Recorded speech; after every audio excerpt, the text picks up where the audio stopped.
Sean and Joe, another episode ready to go. They're gonna talk about the good and the trash and anything in between. Cherishing make-believe, get ready for Halloween. It's the horror show. I know you missed those guys. Tune in and find out what's on their list tonight.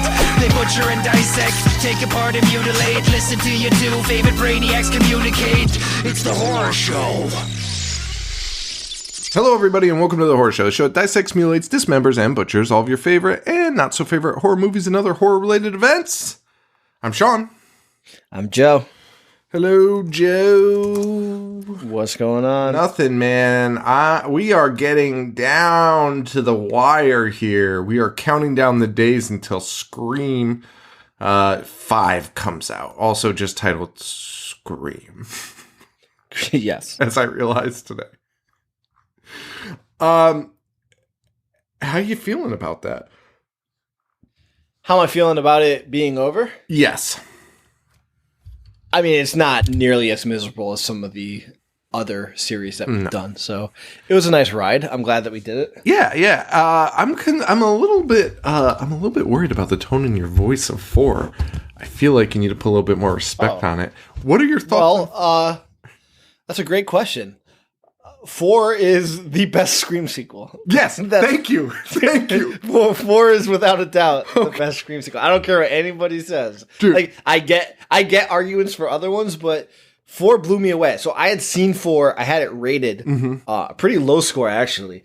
But I saw it in theaters. I rated it on IMDb. So that's all I remember about it. I didn't remember who the killer was. I didn't remember any of the the kills or the twists and turns in it. So it was like watching it for the first time. I was not expecting much at all. And 4 isn't perfect. I don't really love the ending, to be honest with you.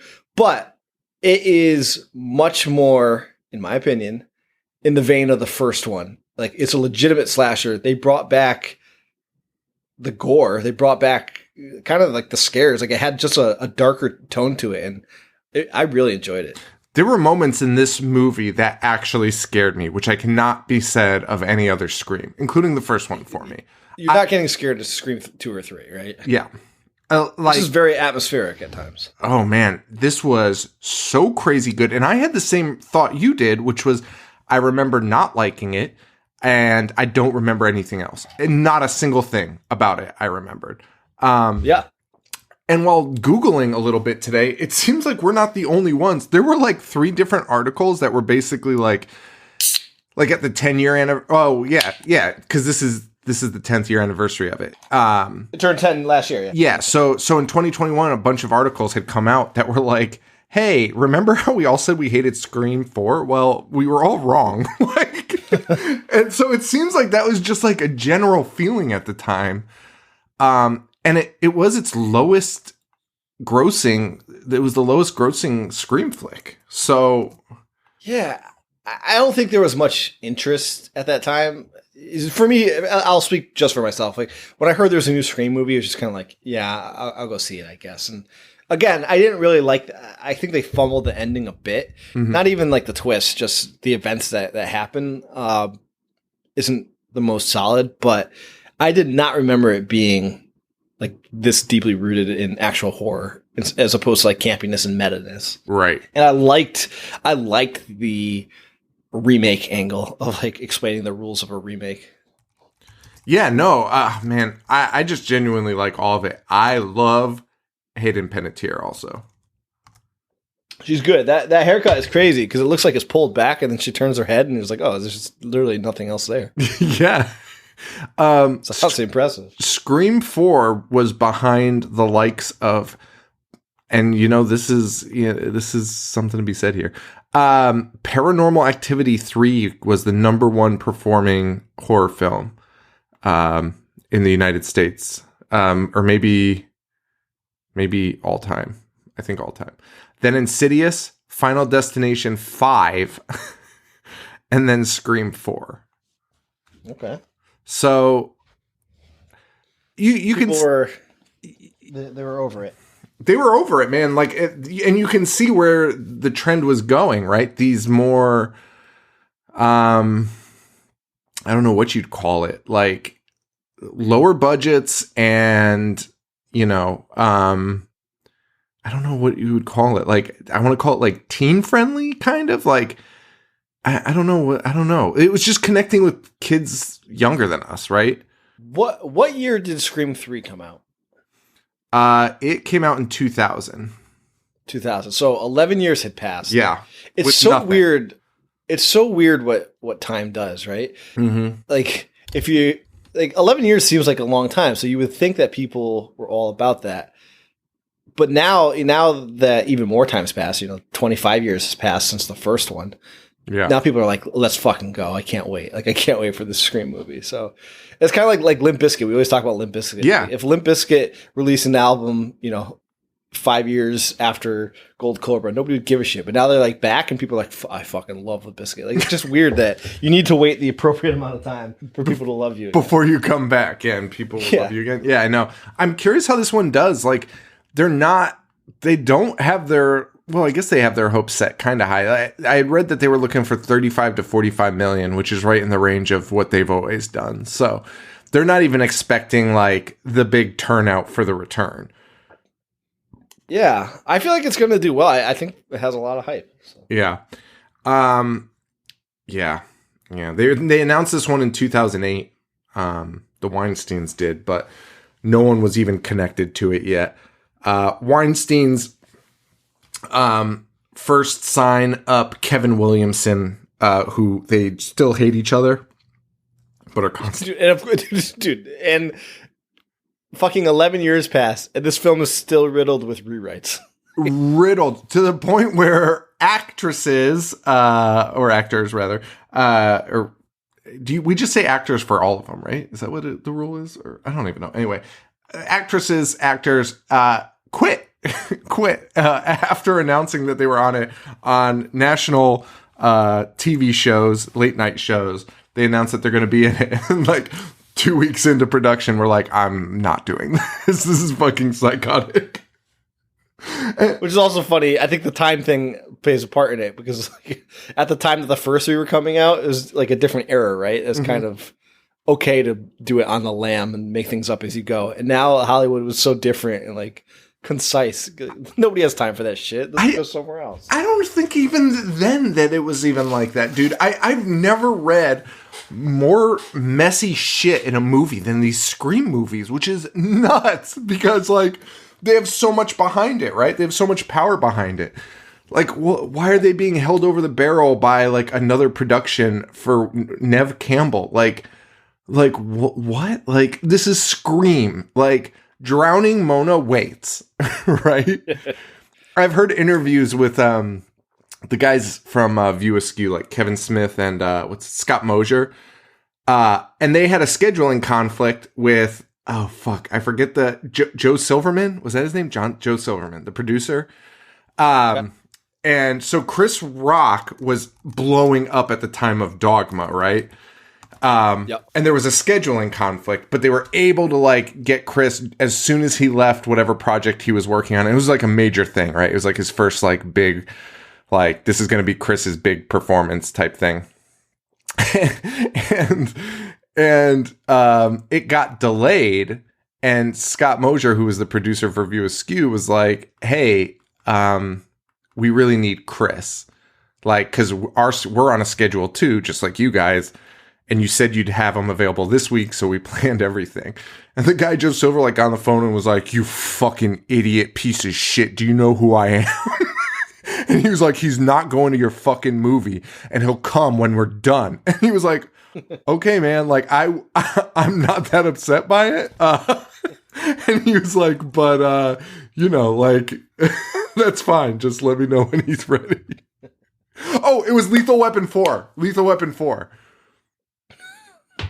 I forgot Chris Rock was in there. Yes, it was Lethal Weapon 4, and they were like, you fucking ungrateful fucking idiot, you'll never work in this town again. Joel Silver, yeah. And the guy was like, listen, I hope I get to keep working, but also, I just want to figure this out. But they were able to keep him, and everything went on. But, like, why was that card not pulled for Neve for, like, Scream 2 or 3 or whatever that was when that happened? Great question. Like, it was like drowning Mona, so she could only film for 3 days. What? Fucking kidding me? Drowning Mona? Anyway, so he brings back Kevin Williamson. Kevin Williamson delivers a script, gets mad at the script because they decide to make changes. And again, Williamson's story is very foggy. I'm just going to throw this out there. I think Kevin Williamson is a fucking pathological liar. That's what I think. His statements on the matter are so insane. So he claims that they started rewriting it, changing the ending and things like this. And so he got mad and he's like, I'm done. So he left, and then they hired other writers, including that guy from last Scream 3. What was it? Aaron something. Yeah, Aaron Kruger. So they bring him in to like do a bunch of rewrites and stuff. I think ultimately it was better than the last two, but it was still How do we not live in a simulation? You get somebody with the last name Kruger working on Wes Craven's fucking movies, called in at the last minute to do script writing. That's insanity. I know. Also, there's a story through multiple sources. So, like, Kevin Williamson's story is, I showed the script to Wes, and then Wes was like, okay, because Wes had claimed he'd only do it if it was very good. So Kevin showed him the script. Wes was in, and then Kevin Williamson claims like he put it all together.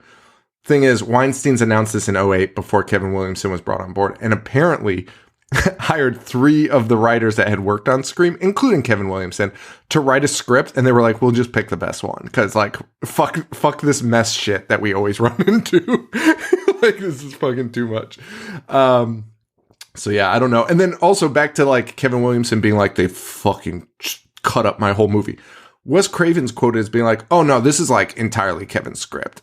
And like barely anything was changed. This is 100% Kevin. It's so bizarre that he's like, fuck this movie. What the fuck? The original producer of Screams 1 through 3 was Kathy Conrad. And she gets booted on this one. She's fired from a Scream 4, which seems odd because, you know, you just keep that producer rolling. And she's booted because Wes's wife has decided that she would like to produce the Scream movies. Now you can take that any way you want. She did do some like production assistant work and like some other stuff, like even dating back to like the 80s and stuff. So she's not like unfamiliar with the work, but it seems like an odd move, right? Like, this is a massive franchise. You want your producer to be, you know, and the rumor has it she was an absolute fucking nightmare on the set. Like, absolute nightmare. Like, there's stories from the actors being like, she was the worst. Like, she was awful. Like, absolutely terrible. And that even goes on because Kathy was the same. I mean, she wasn't as bad from what I read, but it seemed as though Wes was too shy and kind to like do anything. So he had. Well, you've highlighted that every episode so far, right? Okay, I didn't know if I talked about it, but he's like very shy and kind, and like I guess Kathy and now his wife were kind of put in a position where they were like they had to clean up Wes's messes, if you will. So yeah, so that's, you know, reading this so far, you're kind of like, this doesn't make for a good movie. I don't know what pulls this together, but I don't either, because also I think we talked about it last episode, but Dewey no longer has a limp in this movie, which he's had. He's kept it up for the prior 3, and in the script. They didn't.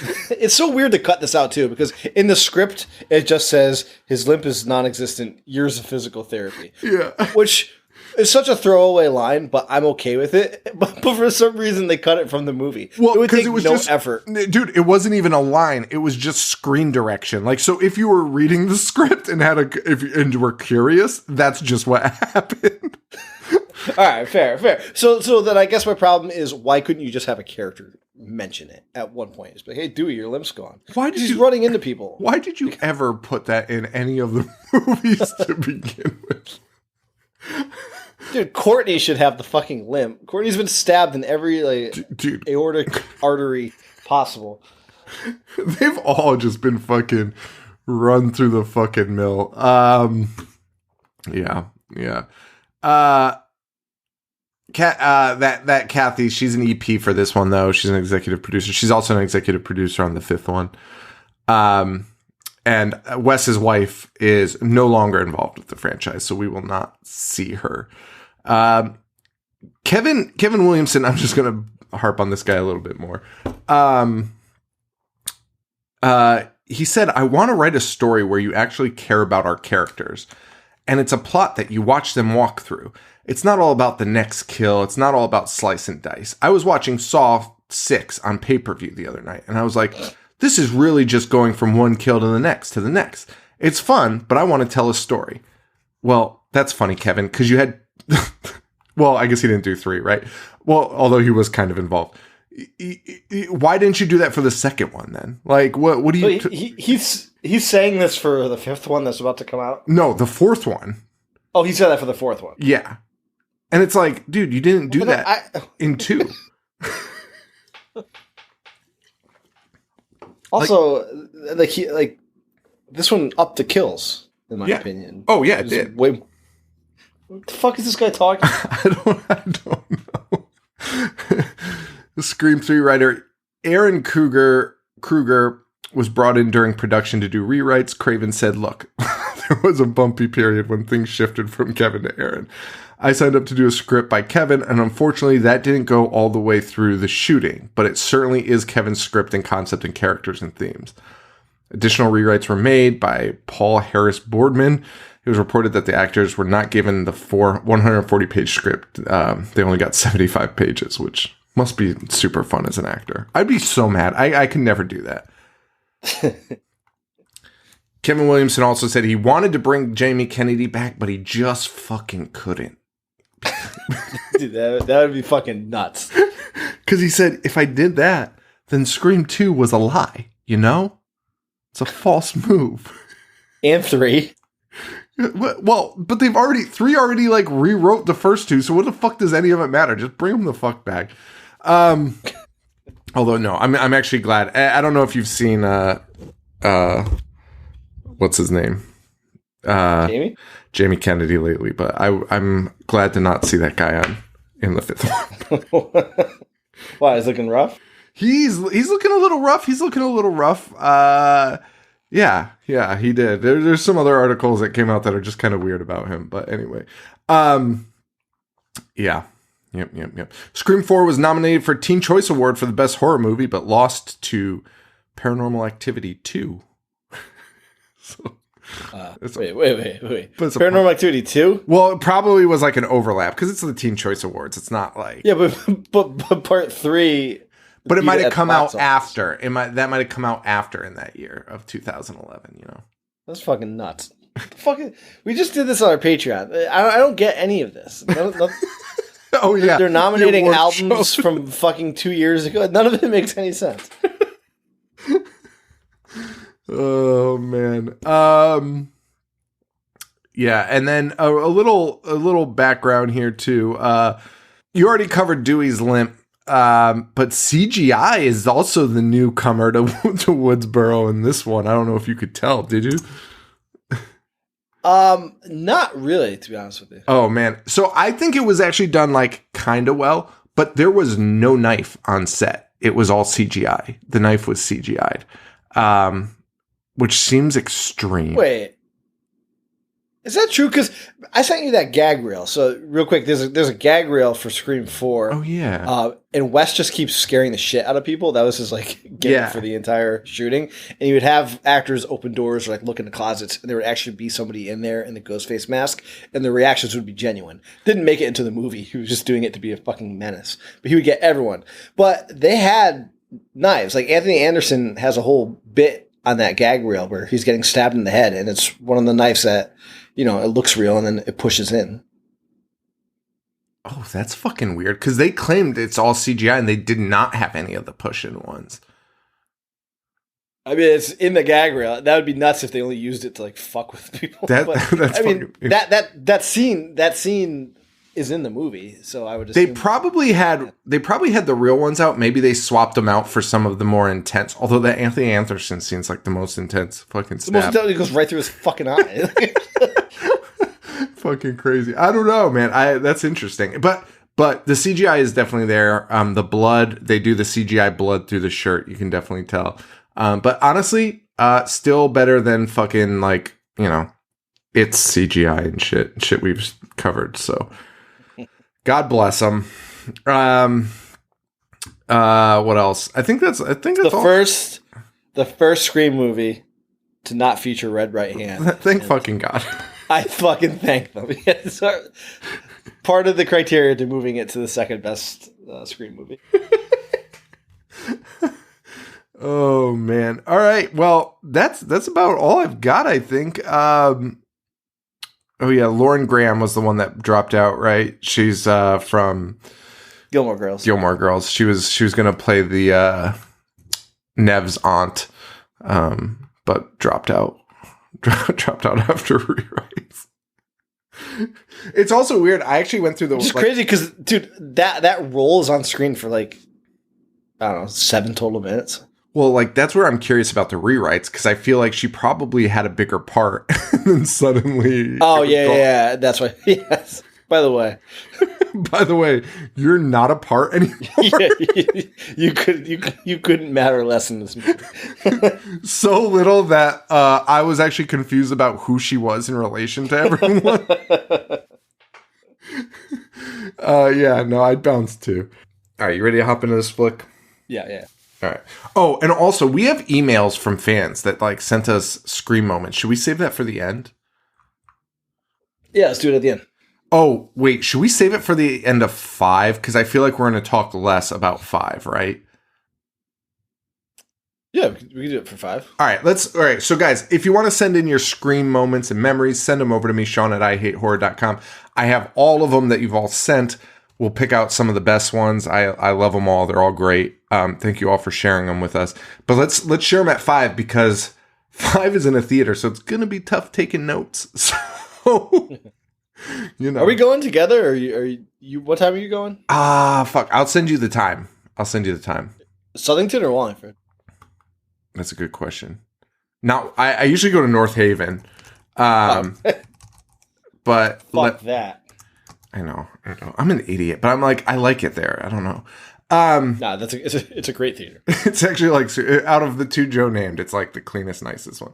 But the problem is the crowds can be massive and insane at times. That's true. And that's actually a good point. And I should probably change where I bought my tickets. Although that's why I like Southington. Like you go at noon, yeah, and there's like 2 elderly people in there. So. If I was smart, which I might have been, but I might not have been, I think I might have thought of this and said, I'm going to do Southington instead. I think I might have done that. But that's giving me a lot of credit. So, because I for sure know the problem with North Haven. And it will happen at Scream 5 opening weekend. So, all right, let's hop into this bad boy, baby. The intro to this movie is over the top, unnecessary. Kind of liked it, kind of hated it. All right, so it's the most meta this movie is going to get, which is really a difference between the last 2, right? Sure. Especially the third one, which was super meta, which I did like. I think it's almost hard to explain this. So it starts off with a movie within a movie, but when you're watching it, you don't know that. I think Right. if they made that like the real open, like the real events in the film, it would have been fucking awesome because it was honestly kind of like intense, that scene. And then when you realize it's a movie, it's stab 6 or stab 5, whatever one. Mm-hmm. I was kind of disappointed. Yeah, a little weird. A little weird. Yeah, this opening, like, I don't know. So they do it 3 times too, by the way. There's 3 opens. There's 3 openings. And the first one I was like, oh, she's got a T-Mobile Sidekick. And then I was like, wait, this is 2011. Which, by the way, I love my T-Mobile Sidekick. But I would do anything to have a T-Mobile Sidekick again. But I was like, that doesn't, 2011, like we're way into the iPhones at that point. Like Right. That's kind of crazy. So I was like, oh, but then it being an older movie, because they're already on they're on stab that was 7 or 9 or something. Yeah, that was 6, and then the one right after it is 7. Yeah. So, so I was like, all right, that makes sense. So you get that first kill, which was cool. You get the second one with Kristen Bell and fucking Anna Paquin. Jessica from fucking True Blood. That one I liked also, but like that one was a lot more gaggy, right, than the first one. Like, yeah, the first one was like legitimate horror movie. Yes. I didn't know who the two actresses were, so I didn't expect them to survive, right? And it was pretty intense. And then, like I said, it cuts, and it goes into Anna Paquin and Kristen Bell, and you're like, this isn't part of the movie. This is another cop out. It feels like the fucking like the like MTV Movie Awards bit or something. Like it was just like, oh, like okay, now we have to sit through this, and it's less cool. And then and by the way, these are all leading into the people watching that movie, right? So it like pans out at the end of somebody dying, and it's like, wow, that movie was pretty great. We're like, oh, that movie sucked. So then the third pan out, they're like, they're talking about stab, and you're like, how many more times can this happen? I'm not really Dude, sure. Oh fuck. Now I wish they just went for the gusto and they did that for the whole first hour. We would for sure be the ones to do that. Show it to Bob Weinstein, and he'd be like, I'm gonna fucking slit your throat. How much money is left on the budget? None. We were actually going to ask you for more to finish the last half hour. Yeah. But the third one happens to be the real one, thankfully. Yes. And you have this girl, Marnie. She's the only one whose name I really got. And there's an alternate intro to this, which is interesting. But ultimately, I love the lines in this. Ghostface says, "People live, people die. You better start running." And both girls end up being stabbed and, thrown down. Oh, and they're pretty brutal, but not too brutal, right? Right. So we're not more so than like the kills in 3, I would say. Right. So we're like, you're not sure what you're in for at this point, but it changes insanely. And actually, the original one shot is insane. It's actually nuts. So there's 2 alternates to this. One is the death scene, which is Ghostface actually kills the first girl on the couch in front of the other girl. And the other girl's like, haha, I get it. It's a joke, which is insane. But like, she's watching Ghostface kill her. And she's like, okay, who is that in the mask? But like, also like, wouldn't that be exactly what you would do? Like, that would be 1,000. It's one of those instances where it's so ridiculous that it's like the logical thing that would happen, because you're not going to be like, oh, like this is actually happening. Right. You would just be like, okay, go fuck yourself. You finish watching Stab and Paul's getting stabbed on the couch. You'd be like, okay, I get it. Like, get the fuck out. Like, who is that? Yeah, Amato? Yeah, exactly. I think it would be Mike, right? And so that would be my reaction. Right, go fuck off with that.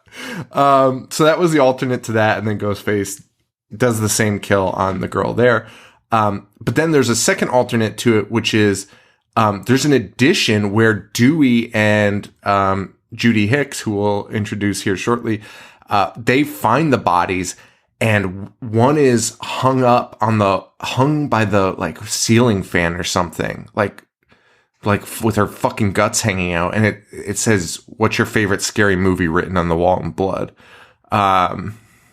It's like a brutal open. Why did they not do that? Huh? Why did they not use that? I don't know. My guess is maybe to like save the like gore. Like, just thinking about it now, like I said, you watch that and you're like, well, let's see what we're in for. You know what I mean? So it might be a better surprise when the first kill happens, that you're like, oh, this is what we're in store for. Like, because like the kills in this are fucking nuts, right? Like the gore is insane, like next level.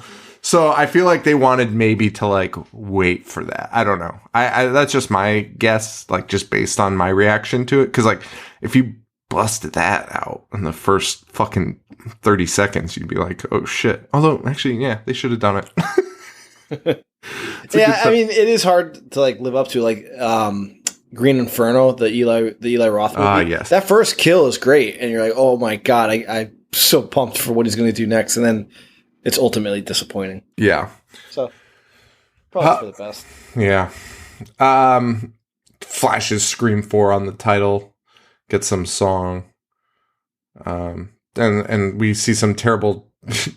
a town full of terrible children who have organized to put ghost faces over every lamppost because it's the 15-year anniversary. Fucking psychos. We've talked about it before. Our hometown has had a tragedy. Could you, if somebody did that, they would be beaten to death, right? Hanging like their faces on lampposts, being like, yeah! That's fucking insane. And only 15 years is recent memory. That's like, the wounds are still healing. That's fucking insane. Now, I agree with you, right? I totally agree with you. However, I thought of a comparison to this that has actually happened in this world. And I don't know. I didn't look up the dates because obviously that would, that would have made sense to do. God damn it. I'm just trying to figure out May and October the show. It's been a tradition. Okay, so this is way later. Okay, so never mind. So here's what I thought though. A town that dreaded sundown. Okay. Based on a real crime. Yeah. That actually happened, like a murder spree that actually happened in a tiny ass town. And they do that showing every year of the town that dreaded sundown. But I mean, that is a good comparison. How long between the events and it started? So it's a long time because the movie was 1977. That's what I was trying to figure out when the actual murders happened because I thought the murders were in like the 1960s. But I'm not sure. That's what I was trying to figure out. But the movie's 1977 and the tradition of showing it started in 2003. So you're talking about like, okay, 40 years? A little. Yeah. To be honest, it's still insanity to do that. It's still really crazy if you break it down. Like, in your hometown, you're like, yeah, there's fucking murders, Rob. Some of the victims' family probably still lives there. They gotta see you celebrate, which ties into this movie because not only is somebody doing that, but later on they're having a party. Wow. To show the movies, to celebrate. So it was almost 60 years before the murders were in 1946. Okay. So that's a long ass time. I mean, that's a long ass fucking time. So, but still, it is crazy. It is fucking crazy to do. It's fucking a little bit wild, but you know. Remember when he stabbed the guy in the butt with a trampoline? Yeah, it was trombone. Sick. That movie is the fucking best. So yeah, 15-year anniversary, and Sydney's back. She's back. She's back. She's a author now. Yes. With the love of my fucking life, Alison Brie. God, she's gorgeous and she's great in this movie. She's great in everything. Community was top notch. I fucking love her so much. I think she's just the greatest human being. And she's back as Sydney's like book agent or agent, I guess. Yeah. Yep. And they've come back to Woodsboro, you know, exactly why you'd think, to sell some fucking books on the anniversary of the murders. Not exactly a very Sydney-like thing, but you can tell she's being pressured into it. They make that very clear.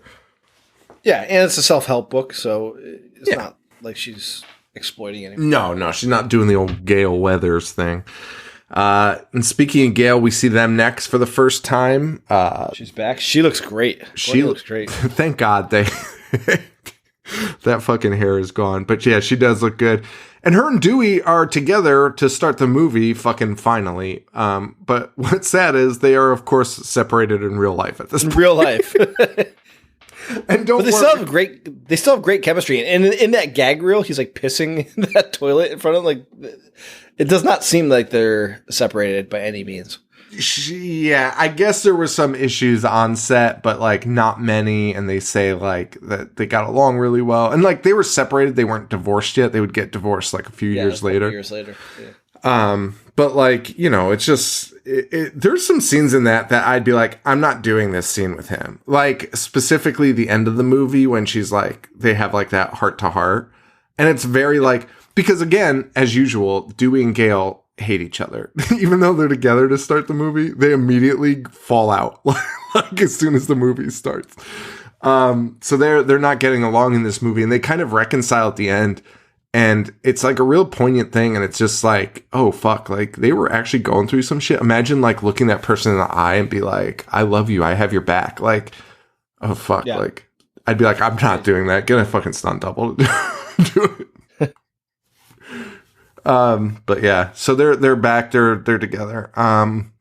We then meet some new players. Kirby, played by Hayden Panettiere, a character I fucking love. Yeah. Character. I think if you're going to replace Randy with anyone, that was it. Like, that was the move. Kirby was the move. I loved her so much. She knows her shit, for sure. And, like, but, like, in a little bit different way than, like Randy had, like, such a hard-on for that shit and was just like, like being like, how have you never seen Prom Night? Well, fucking relax, all right? Kirby was, like, the fucking cool one. Like, the one, like you and Paul, where like you guys don't go out at you like do shit like that, but you'll randomly be like slaughter vomit dolls, and like everyone will be like, wait, excuse me. You'll be like, never mind. Like you'll bring up something no one's ever seen or knows about, and that's what Kirby is. Like Kirby's cool as fuck, and like whereas Randy was a fucking dweeb, and I dig Kirby's approach to being like a horror buff more than Randy's like rants and watching fucking Halloween, screaming for her to look behind her. Fucking idiot. So I love Kirby as that character. I think it's fucking great. My favorite thing about doing this is realizing that not only is yelling advice at a movie character idiotic, but Paul has done that on multiple occasions.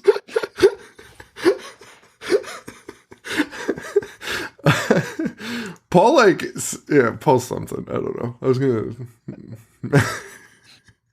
He says that shit to us, like, in the chat, too. He'll be like, this is ridiculous. Also, I love. Come on, guys. Yo, yeah, you lectured Joe the other day about a picture Joe shared. Also, he was like making up shit. Like he was like, I'm not gonna get into it, but anyway, he was saying things he didn't know. I also love seeing Paul message, because I don't really check the horror show Instagram anymore, because Reagan's doing a fucking bang up job on that.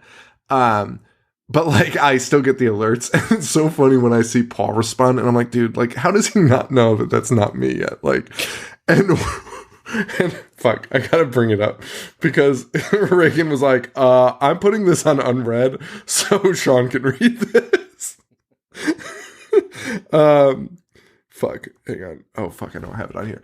But he brought up the bit of the knife hitting David Arquette in the head in part 3. Yeah.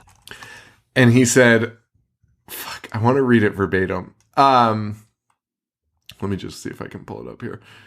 But he mentioned about a time when Tim? He didn't list any names. In the treehouse? He said, it was with a hatchet? You ever hear the story? Which, by the way, he's sending this to an Instagram run by somebody else. I know exactly what he's talking about. You ever hear the story about when I saw someone throw a hatchet at another kid, at another kid's face from like 10 feet away, and somehow the back of the hatchet murder hit him? It just split his mouth up instead of murdering him. Dude, that's fucking insane. I forgot about that. She said, I'll put this back on red so Sean can see it, because that sounds like quite the story. She like probably called the police. Like it was for sure a murder. Well, that's like super terrible, man. That's like were you there? No, I was not. That's so insane. But I know the parties involved. Oh my god. Oh, that's so fucking funny. We also meet Emma Roberts, daughter of Eric. The king of 80s. I don't even know what he was. Somebody asked me about like who Eric Roberts was because I was talking about him, and I was like, I wanted to call him like an 80s action guy, but he's like kind of not. Like he was just like Dude, he's in like 425 movies. So like he's the most prolific actor I've ever seen. And then there's this other girl, Olivia, who, you know, it doesn't matter. I don't know anything. But Jill, on her way to school, gets the first call from Ghostface, which they kind of blow off. No, they don't think anything of it, because guess what? It's the 15th anniversary. We meet Deputy... Sorry, I'm laughing at Paul sending that to fucking Reagan. It's a story that probably, like, it shouldn't be repeated ever. But yeah, he lectures us about something that he thinks is not appropriate. Hey, here's a story about when I was 9 and we threw a hatchet at another kid's face. It's psychotic. We then meet Judy Hicks, who is the new deputy in town. She's definitely like somewhat portrayed as a little bit like Dewey. Yes, the female Dewey. The female Dewey, and she kind of makes it seem like she might have a thing for Dewey at the beginning. My one complaint about her is they definitely tried to make her a red herring in this, and I think that just took away from the whole her being Dewey, the new Dewey. You know what I mean? Like, I feel like that could have been better. I know what you're saying, but in the first one, Dewey was kind of a red herring too. I guess that's true. Yeah, I think she played both parts, like Dewey's counterpart and the red herring, pretty well, because she has that scene where she's like, "Hey, remember me? I went to high school with you." And that scene's creepy as fuck. Yeah. The way that she's looking, she has those bugged out eyes. The actress is great. Marley Shelton. Yeah. Everything she's in, I enjoy. And every time I look her up, which is like once a year, I'm always blown away that her name's not Mary and it's Marley. It's like, I see it and then my mind like erases it and I just go back to thinking it's Mary. Yeah, I do the same thing. And I always mix her up with Heather Graham. Like, I'm always like, I think her roles are like Heather Graham. I don't know. But she was in Sin City, Grindhouse, Sandlot, Valentine, and she's going to be in the new Scream movie. Yes. So that spoils the end of this Spoiler one. alert. I imagine if you're listening to this, you've seen Scream 4, and it's fucking 10 years old, so get a grip. So we meet her, kind of goofy. We meet Robbie, whose face infuriates me just unbelievably. I want to smash this guy's face in with a fucking hammer so fucking badly. It actually fucking hurts me. I don't. He's the one vlogging, right? Yeah, the fucking idiot wearing a headset all day at school. Fucking, dude, there's a scene where a teacher's like, "Hey, I told you to turn your phones off." Robbie wears a fucking headset filming everything. Fucking kidding me? What an invasion of privacy. Fucking psychotic. Lock that fucking idiot up. And then we meet Charlie, who is played by Rory Culkin. And he has a little crush on Kirby. And Rory's Rory. He's good in this though, right? Like I like him. I like him. He was Euronymous in Lords of Chaos. I thought he was fucking great in that. Yeah, I do. I remember people were like, "Why are they doing this movie?" Idiots. Fucking more of a horror movie than like 90% of the shit we've covered on the show. Yeah. So he was Euronymous. I'm loving the Culkin comeback, man. Yeah. Fucking what's the other one? The one that's on Succession. Kiernan? That motherfucker is like a fucking fantastic actor. It's actually crazy. He's the shining star of that show. It's insane. I gotta watch it. He's incredible. Like it blows me away. So we meet those two idiots, and they're a lot like Billy and Stu. They give off that Billy and Stu vibe, right? Well, yes, they do. Kind of. They do. They're all like composites of the original cast, right? Like those are Billy and Stu vibe, but there's a little Randy thrown in there too because they're like hardcore horror fans. Right. Also, so it's a little weird. They're all a little bit composite of. But so were Billy and Stu. They were the ones doing the trivia on the phone. Well, that's true. I keep forgetting that they actually were into it. And Billy was quoting Psycho. Who would have been madder at us getting Psycho's year mixed up? Paul, Randy, or Billy? Now remember, Billy quotes Psycho regularly. Who's more mad? Who's more angry? Probably Paul, because I don't think the other two would have given me that stern of a talking to. I agree with you. I think they would have been like, bro, it's not 64, whatever the fuck. Paul was 60. It's 60. I'll never forget it, because I said it was 62. Paul was so fucking mad. Dude, we've told the story 100 times, but for anyone that's a new listener, very early on in the show, like 2015 era of the show, when we had like 30 listeners, I said, I didn't even give a definitive answer. It wasn't like I said Psycho came out in 62. Sean asked me, I was like, I don't know, I think like 62.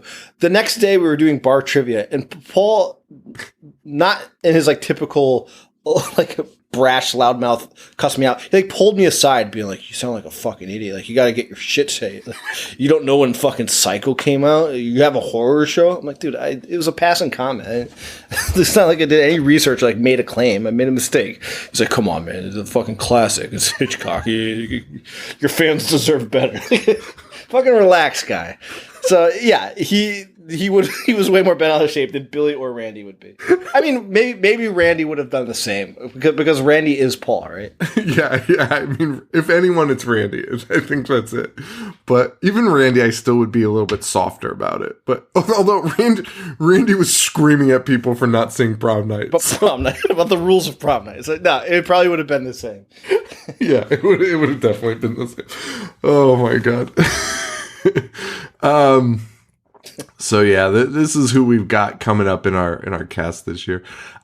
We also have Trevor, who we are introduced to, who is dating or was dating Jill Roberts, who is Emma Roberts. And he's dealing with this breakup like a goddamn simp. I'll tell you that much. This guy, fucking crying about it, just crying, and Jill is just furious about it. So, but it's never really revealed, I don't think, what has happened between them, and maybe that's fine. Oh yeah, he cheated on her. All right, well, then wait, that's like the driving force of the movie.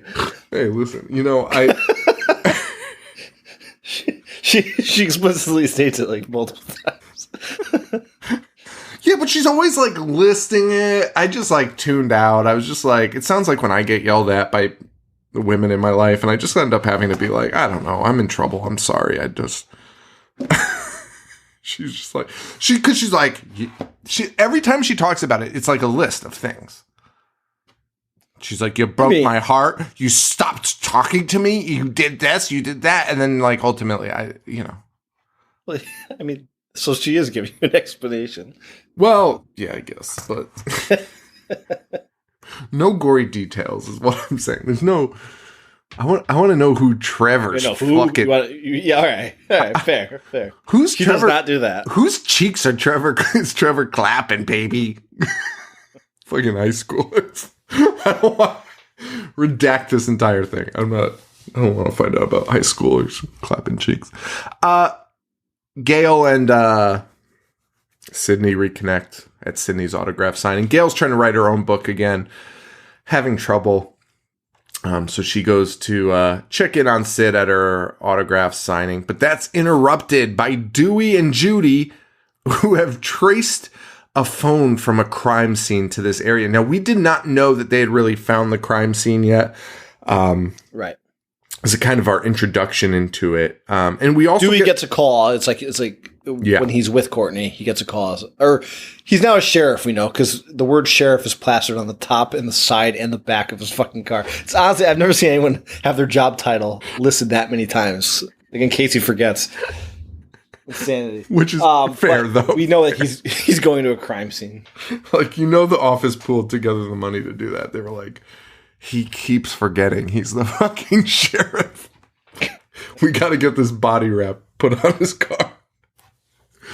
But yeah, he shows up to say he's tracked a phone down to that area. And tensions between Judy and Gail are immediate. Gail is not a fan of Judy, and Judy is a very, and much like Dewey. So I take it back. I think Judy's doing good.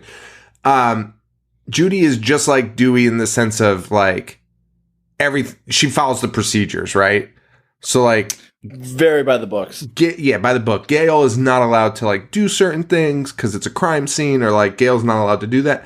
And by the way, she's fucking right. She's not. Yeah, she's not allowed to do that. You're correct. And like Gail, at one point in the movie, I was like, well, like, guys, fuck off. Like, Gail basically solved like three fucking murders, even though she's an asshole. Like, she solved 3 murders. But then I was like, wait, no, what a fucking mess it would be if we just allowed every idiot to like start meddling in like police affairs. It'd be such a fucking disaster having fucking reporters doing police work. Like, just become a cop, Gail. Like, what the fuck are we doing? Yeah, I'm on Judy's side. Yeah. So, they track the phone down, and it's in the book agent's car. And they open the trunk, find a knife covered in blood. Yes. That's an elaborate setup, by the way.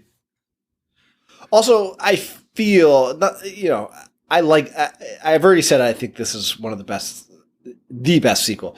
So I'm going to pick this apart. I didn't think this while I was viewing it, but now thinking back on it, that seems pretty easy to fucking trace and pinpoint who might have done that. Yeah. Only so many people have access to like the keys in the trunk and that know which car is hers. I mean, I just hated that entirely because it like real blood in the trunk. Like, it just seems like so. This seems like so much fucking work. That sounds exhausting. No high schooler is going to put that much fucking effort into doing anything. Spoilers. It's not Judy. Yeah. But we do get a great scene with the girls and Dewey and Kirby where they bring the girls in because they got a call from Ghostface, right? So they reported it after the murders were reported. And Kirby's like, Ghostface didn't call me. Does that mean I'm next? Because the other 2 girls got the call. And fucking idiot asshole Dewey's like, no, of course not. Well, maybe. All right, I gotta go. And like fucking storms out of the room. And Kirby's reaction is so fucking perfect. There's a few moments in this movie of like true like actual reactions. And Kirby's like, are you fucking kidding me? Did you just hear that? Like, and it's like the best reaction in the movie. Cause like, how do you fucking leave a high school girl out? Like, leave her like that. Like, and leave the room. Maybe. I don't know. Fucking suffer traumatic phone calls and their friends just died. Yeah. I love that. There's another moment of just like a genuine reaction that you're like, oh, that's so fucking good. That's so well written. Mr. Kevin Williamson, give him his roses, baby. Anyway, we go to Sydney's aunt house where Jill and Trevor have a run-in. Trevor is a great suspect. I don't want to say red herring. Suspect. He is. So again, I didn't remember anything about this movie, and you for sure thought it was him, right?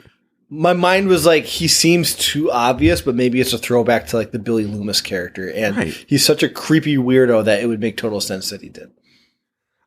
I was like, it has to be Trevor. It's got to be. Maybe like there's another character that's less obvious. Yeah. Oh, yeah. Yeah. And I remember the other line. Trevor has the other like perfect reaction of a high school student later on when she finds out that Kirby was going to make out with Rory Culkin is the greatest reaction I've ever seen on film. It's the most realistic portrayal of her getting that news I've ever seen in my life. It's like my favorite thing in the movie.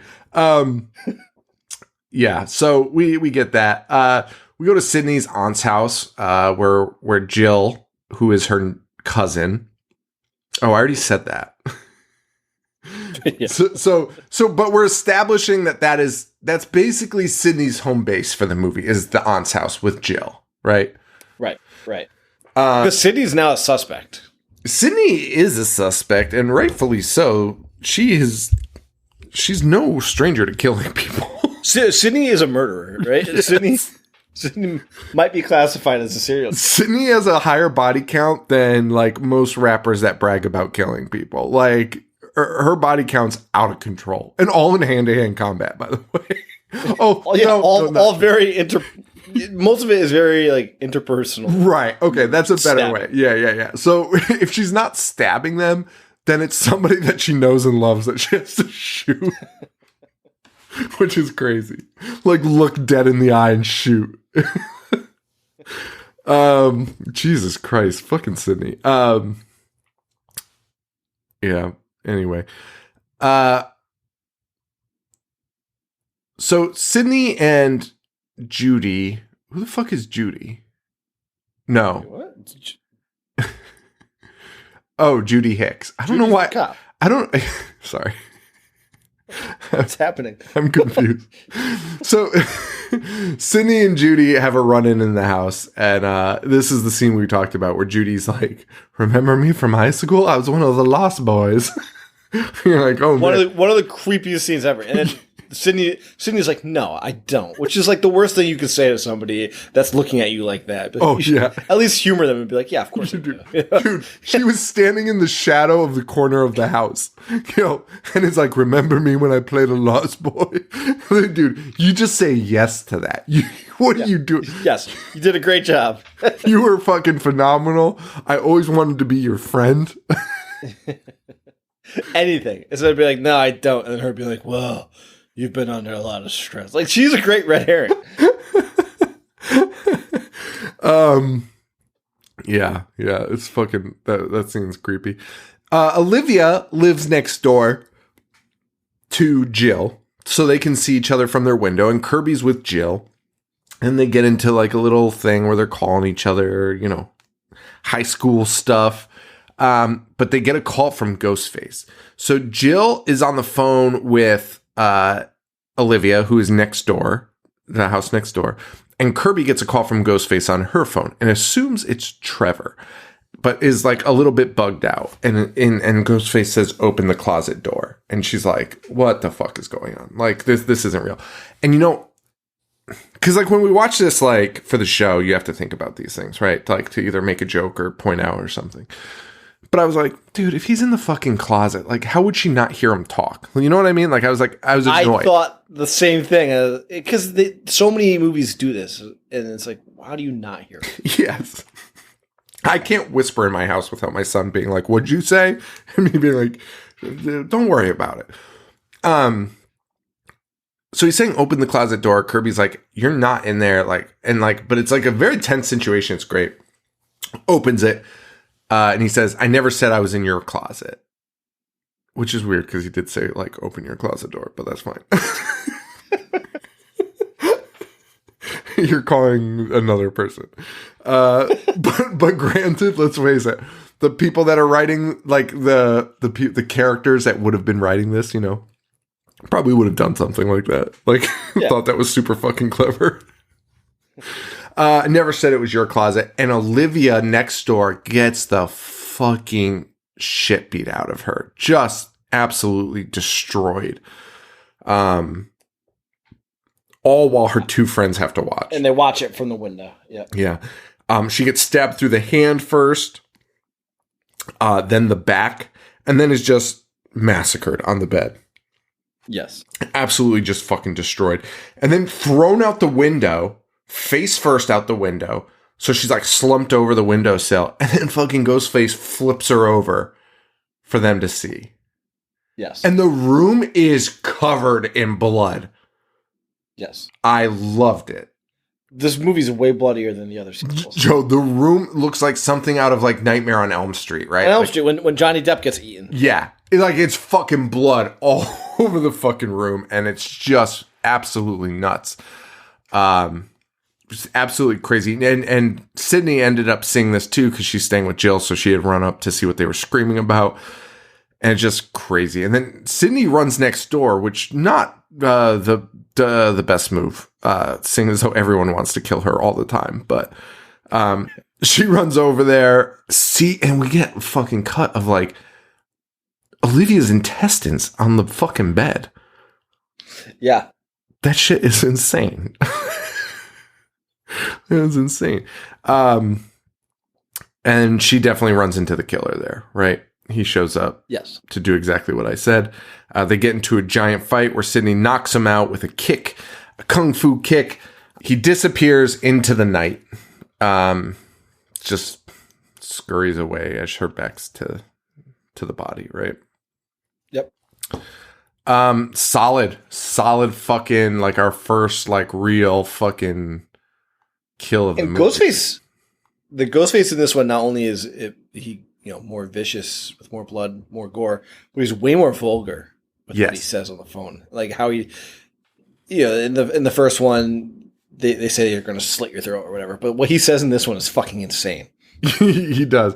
But like I do think it is more in line with the first one. Like, I'm gonna gut you like a pig. Like that line always like that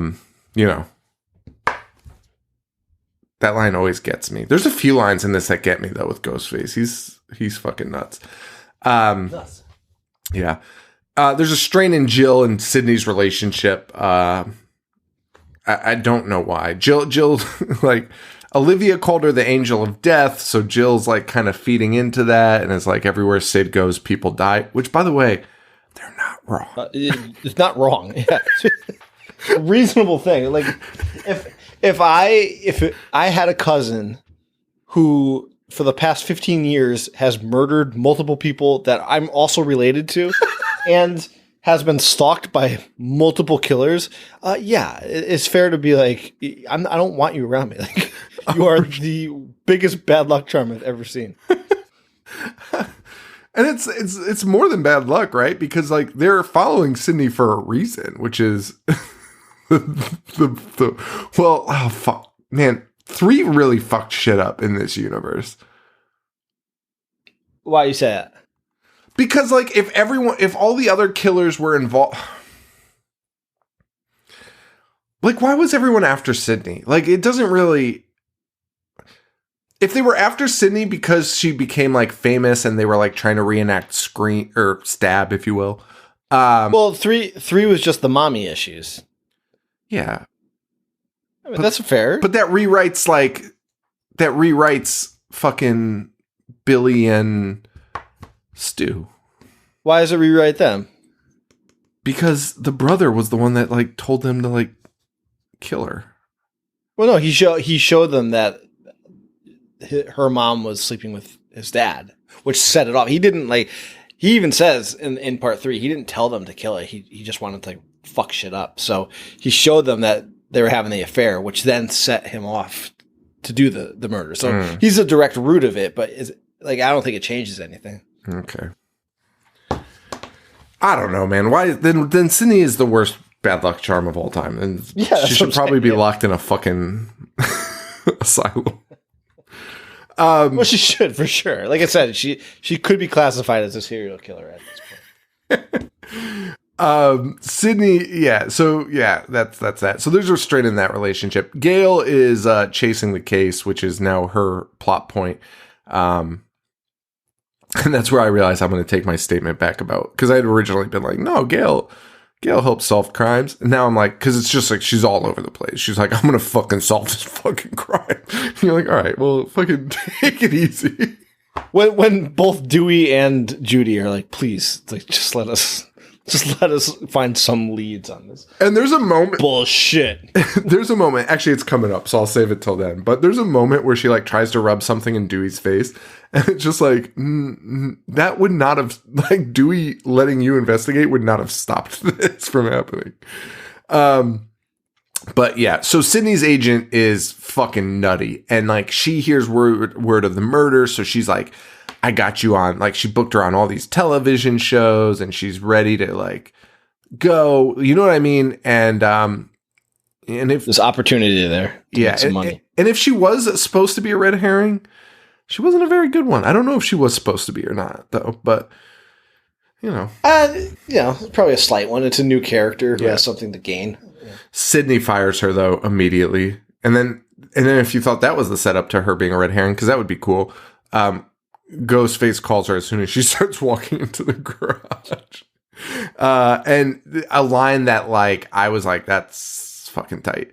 Was Alison Brie taking the call, and he said he wanted to talk to Sydney, and she's like, well, I'm Sydney's agent. Can I take a message? And he says, you are the message.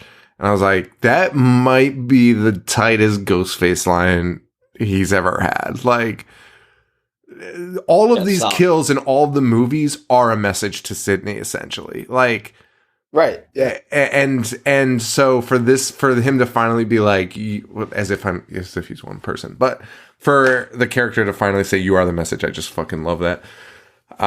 Agreed. She ends up locking herself in the car in the garage, but the car won't start. You see Ghostface is like swooping shadow around her. Yep. Maybe one of the creepier kills in the franchise in terms of just like suspending, like just like keeping you like, is this going to happen right now? Like you could not figure out what was going to happen right here. It seemed a little too early for Alison Brie. Agreed. This scene was like the most effective one in the movie. Yeah. And this was the point where, because I watched it with Tina, obviously, I was like, I think I love this. Like, I remember turning to her at this point and be like, this is like really, really well done. Yeah. That was the exact same thing I did. At this point, it was like, wait, this is fucking good. Like, I'm on the edge of my seat right now over this character that's brand new. Just like that has not happened in the last two movies where you even gave a fuck about anybody. Yeah, right.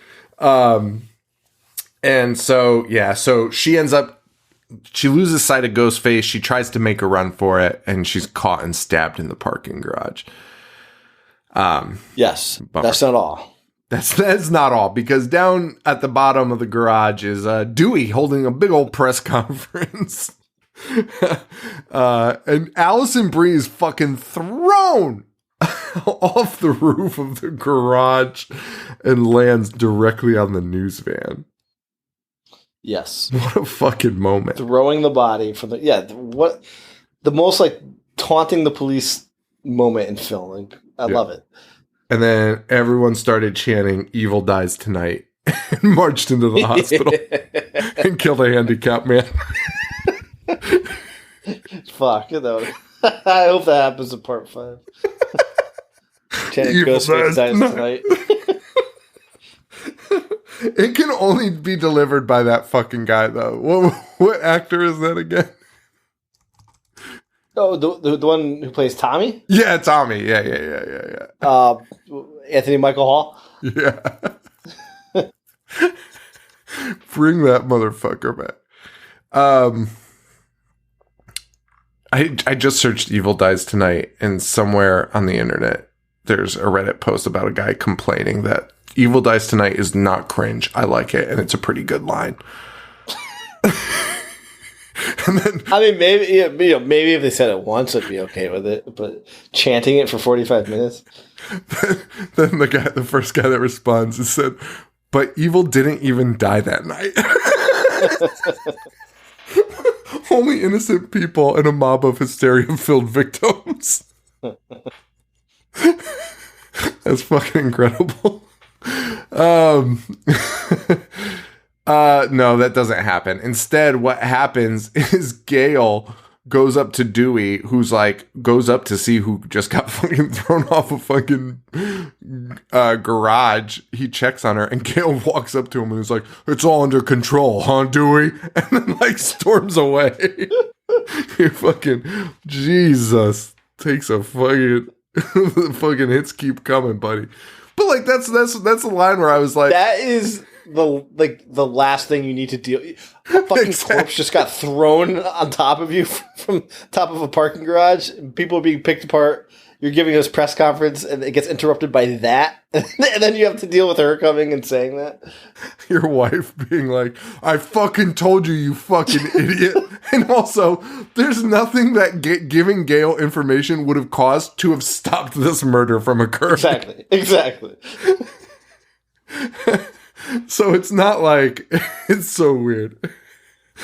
Oh man, poor Dewey. We go to Cinema Club, which because now Gale's involved in her investigative journalism has led her to high school. Gets her to high school film class. And it's not even class; it's like an interim like club. Dude, it's like when our buddy Amato, who we already mentioned, I think it was theater class that he was in, but somehow he just ran that. Somehow he ran that class, and he showed the Gigi Allen documentary Hated. I think we talked about it on the show, but you would walk by and the teacher would be doing nothing, and Mike would just dictate what they were doing that day. Dude, playing Hated. A movie that has a scene where Gigi Allen tries to shove an peeled banana up his ass.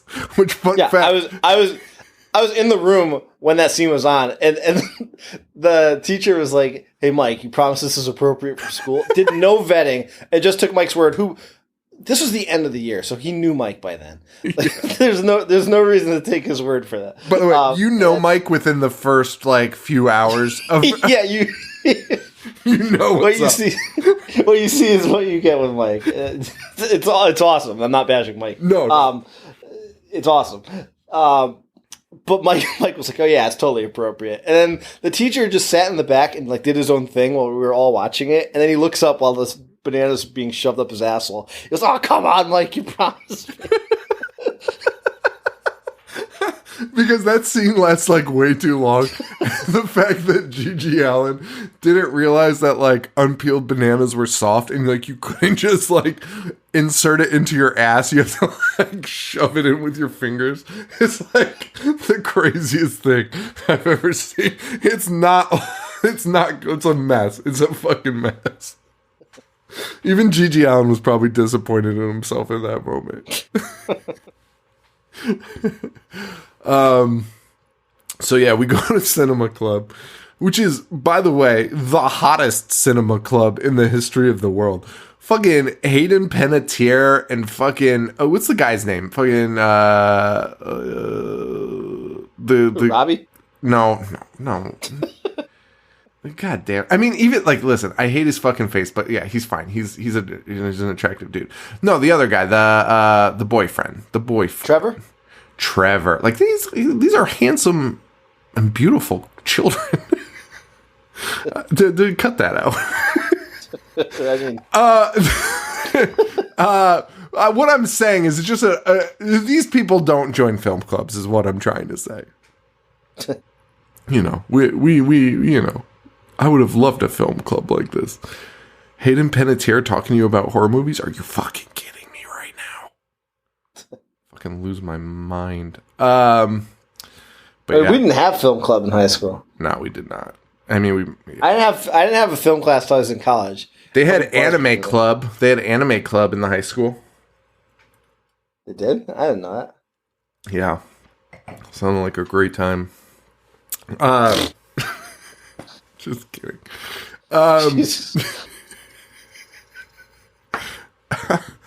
The wine, Joe. It's the fucking wine. I gotta start drinking wine again. This is the best. So in the film club, Gail's there because this is how she got information. What information did she get, though, from them? Or they would provide information? That there was going to be a party. Oh. Well, they watched Stab, and she was like, I'll set up cameras there. Yeah. So Sydney goes in and she asks Charlie and Robbie. Which fun fact, she didn't need to attend the high school class to get this information. She could just be like, hey, where is everyone going to be? At any point in time. She could have asked the cousin that she lives with and talks to these. Nev had ready information. Unreal. So Sydney asks, who the killer is, and Robbie, using his headset, points to who he thinks would do it, which I actually did love that. And because, Kirby's like, look, and, shows fucking Sydney through her phone Robbie's, live stream, and Robbie's, honing in on Trevor. And you're like, oh, that's cool. And then they determine that it's following a formula like the first one, right? Yes. So next step is a party where people will die. And luckily enough in this town, it's a town full of ignorant pieces of shit. So they have a stab-a-thon party every year on the anniversary.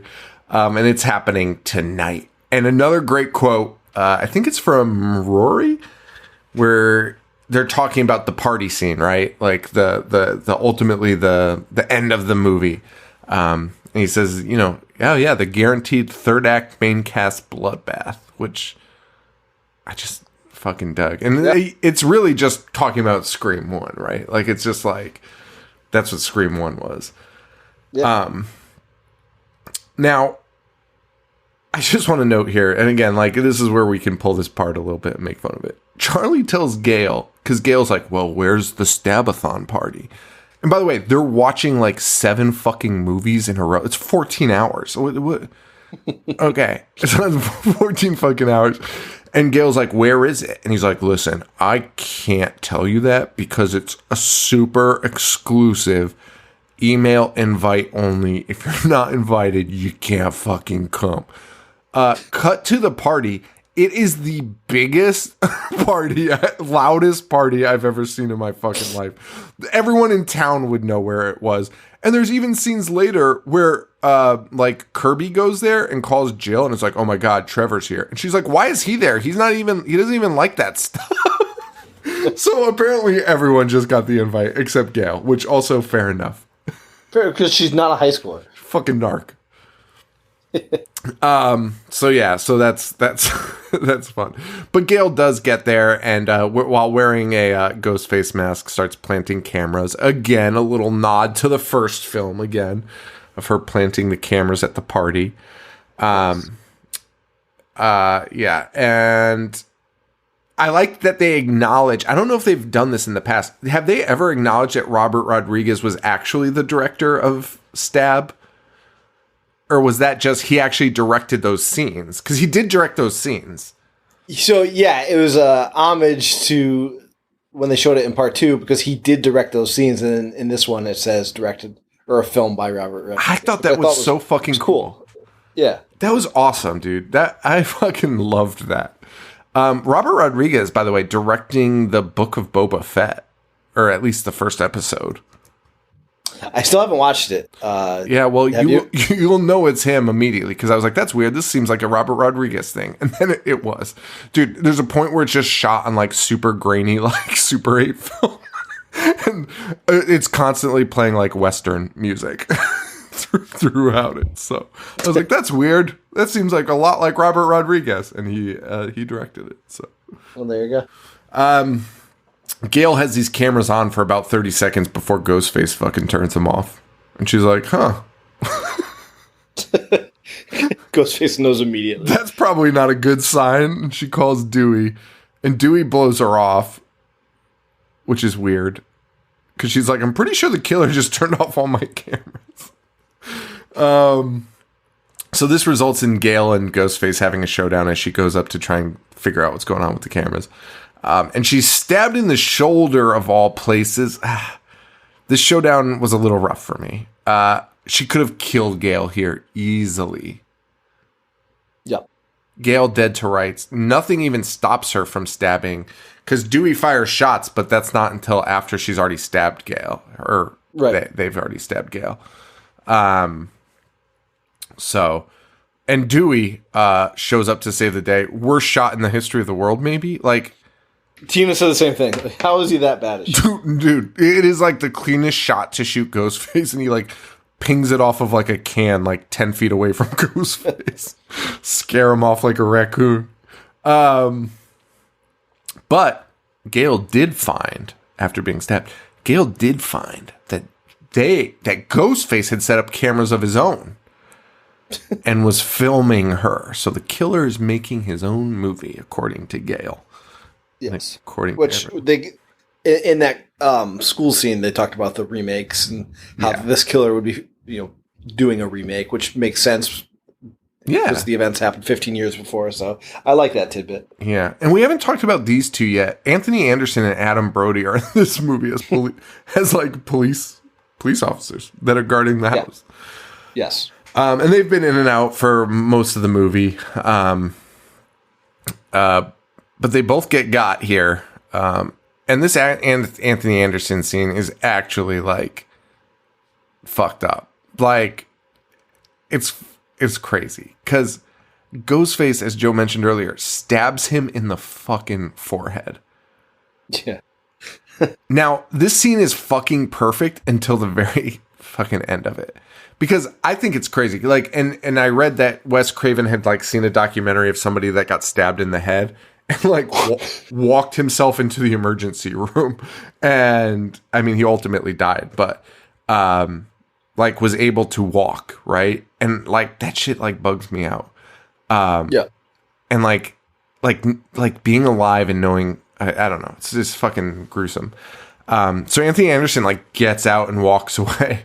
He falls to his knees and says, "Fuck Bruce Willis," and dies. And now that's a callback to like a very useless scene of him talking to Adam Brody about. Yeah, they're talking about how cops always survive, or cops always die, and he's like, "Well, no, haven't you seen Die Hard?" So that's why he says, "Fuck Bruce Willis." Yeah, but like, okay, cool.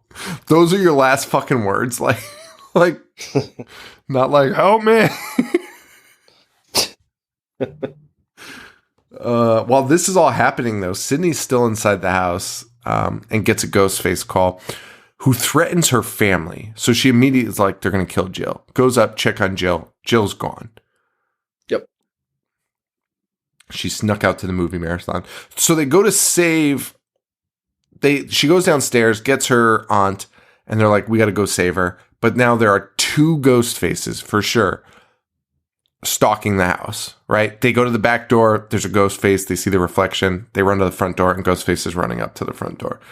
So at this point, to me, we've got two, baby. We got two ghost faces. Luckily, they're able to close them out, lock the doors, but old auntie gets got with a knife through the mail slot. Classic. I liked it. I thought it was cool, man. I did too. It's a little corny. It's a little cool. I like it all. But ultimately, Sydney gets away, and Gail ends up getting medical attention for her wound. So all is well in the world. But we go to Kirby's house, which this doesn't make a lot of sense, actually, really, when you think about who the killers are. And we're all at Kirby's house now. But yeah. So Dewey confirmed killer part 5 for sure. Trevor. So it's the whole gang of kids at Kirby's house, and then Trevor shows up uninvited, saying Jill had invited him, but that doesn't appear to be the case. Kirby and Charlie, and to add to his red herring. Hayden Panettiere's character is like, didn't you lose your phone? He's like, yeah, I just got a new one. Like, everything that he says is suspect. So dude, and the way he says it is so like... Yeah, he's the most suspicious person I've ever seen. On planet Earth. Like, you could have probably pinned 8 murders on him. And the cops, he would have been arrested and tried. Because the way he talks is so insane. Like, he never gives clear answers. Like what you said, like, about the phone. He's like, oh, yeah, I just got one. Yeah, and then immediately looks like around with shifty eyes. Right. And Hayden Panettiere's like, that's fucking weird. And he's like, okay. And it just leaves. So for sure, like super weird.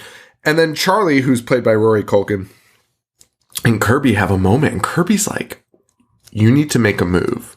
And they have this moment where you're like, oh shit, fucking Charlie getting the girl, which is interrupted by Trevor in the most like insane, like it's happened to you a million times if you ever went to college or anything. Like it's happened to everyone. Like somebody just bursts into the room and it's like, so we fucking partying or what?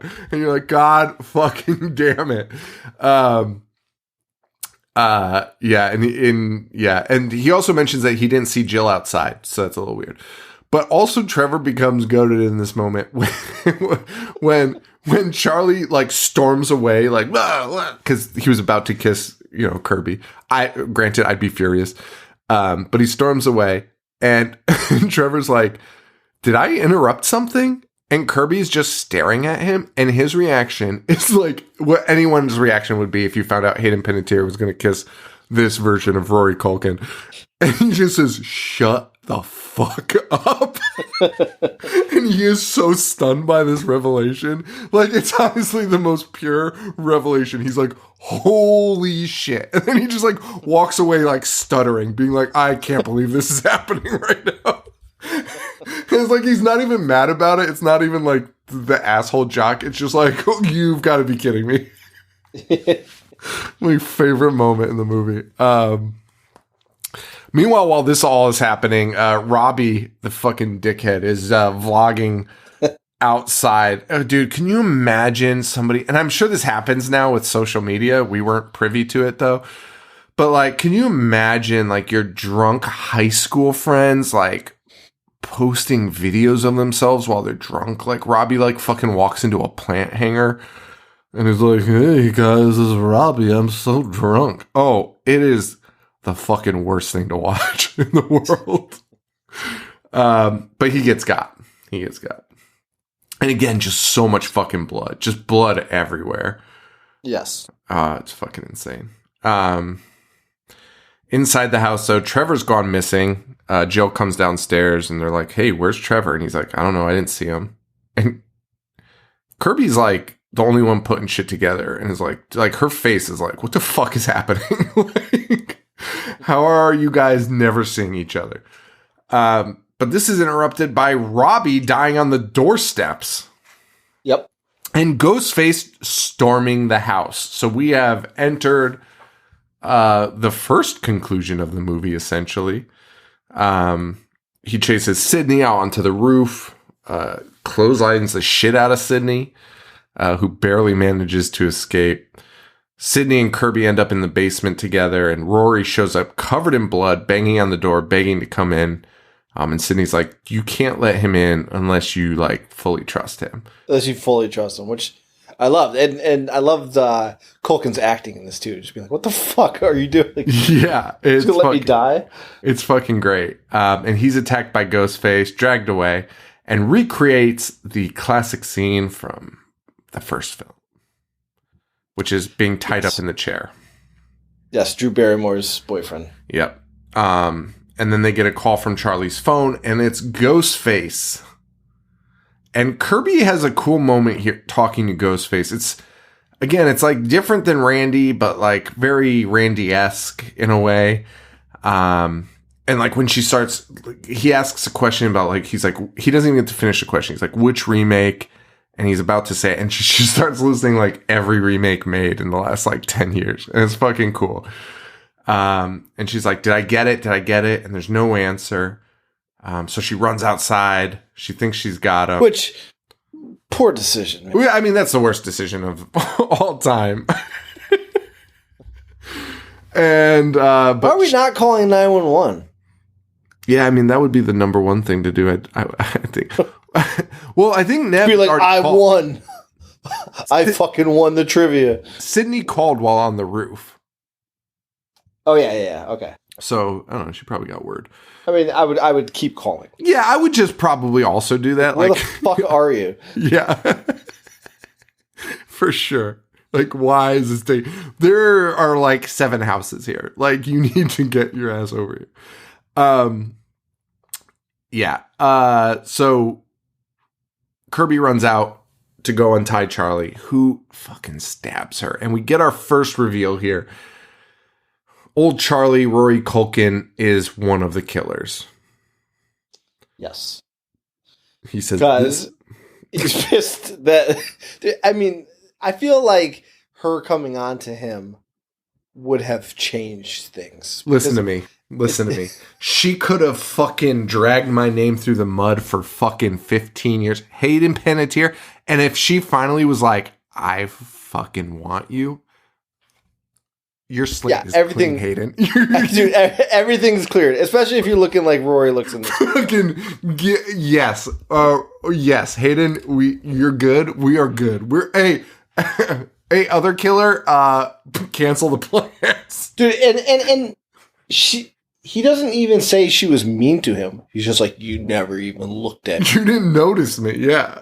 Big fucking shit. If she does now, you dumb shit. Like, that literally changes everything. Dude, and he's like 4 years. So it's not even like since elementary school. Like, bro, look at her. Look at her. Of course she didn't notice you. You fucking kidding me? Jesus. Holy man. Yeah, but he stabs her and he's like, now you want to fucking notice me? And by the way, I just need to say this. Like, I'm trying not to sound like a creep, but like Hayden Panettiere, I don't have a lot of celebrity crushes. I don't love them. Hayden Panettiere is one though. I think she's absolutely fucking gorgeous. Like, I think she's like insane. And like, so like for me, like this was like, hey, Rory, you fucking that kiss. I would have called off the whole fucking plan. I would have called the cops on the other killer. I mean that's probably the most reasonable reaction for somebody of Rory's stature. Yeah. Or like my stature in high school. Like, dude, really think about that in high school. You're like, in high school, I was just I would have begged anyone to like me or even kiss me. Like, I would have, like, for sure, if Hayden Panettiere was like, I want to kiss you, I'd be like, okay, I've got to go make a couple calls. I'll be right fucking back. I would have been that desperate.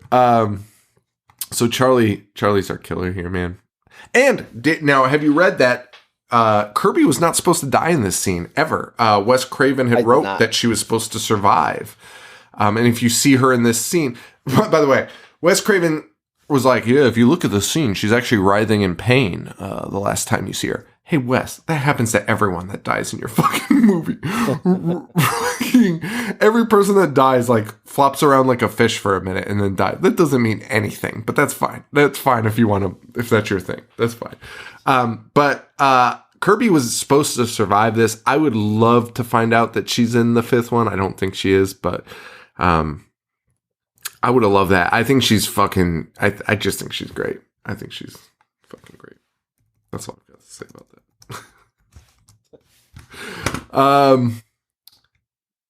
So Charlie goes in the house. He gets Sydney, who escapes from Charlie's clutches, but gets got by Ghostface number 2. She gets stabbed, and it's her cousin Jill. Yes. So Jill, Emma Roberts, and Rory Culkin are our killers here. Shout out! I want to shout out longtime listener. We'll say DP Diana. Yeah.